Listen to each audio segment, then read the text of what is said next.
That's what I'm saying. I mean, in a way, the tearing down of America will allow us to rebuild America, to reimagine America, to Right.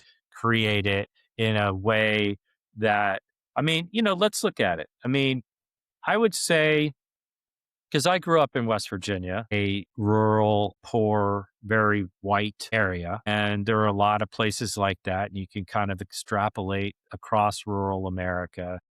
And the challenges are numerous. I mean, you have, you've had a long, decades and decades and decades long demographic movement from the countryside into the cities in America. You have the loss of jobs, you have the loss of opportunity, you have the feeling of economic and hopelessness in those types of scenarios. And I've seen it in various towns in Appalachia, and I think it's happened all over America in a certain way. And hey, like, I'm mad.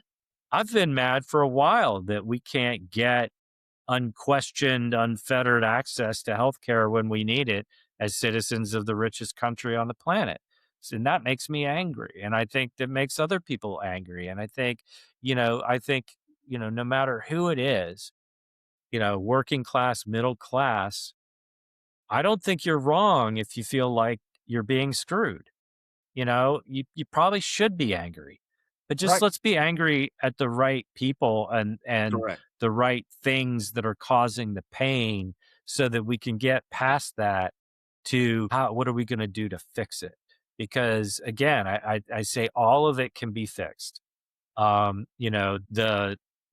The problems that we have in this country today are numerous and they're not small, but if we had successive administrations that were committed to addressing what the citizens want out of the country, I truly believe we could get 80, 90% of the way there.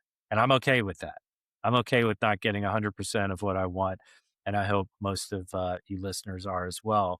But if we can get enough and we can get what will amount to a dignified, decent, peaceful life to pursue what we want out of life, we can't really ask for a lot more than that.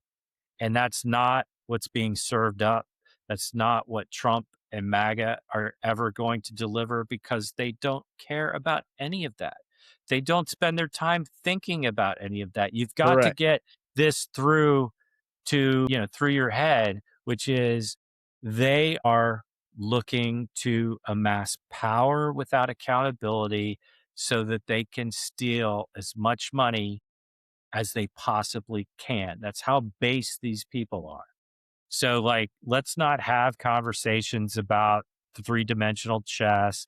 Let's not have conversations about, what their China strategy is. The strategy is a shakedown.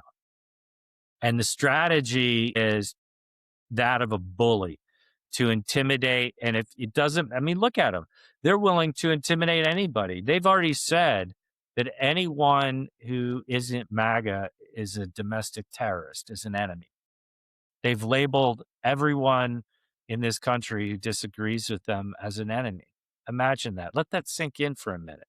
And then they're doing it to their allies and they're our allies. And they're doing this at great cost. So, and trust me, the price for our dalliance with fascism and authoritarianism, we will be paying down that bill for a long time. For a long time. And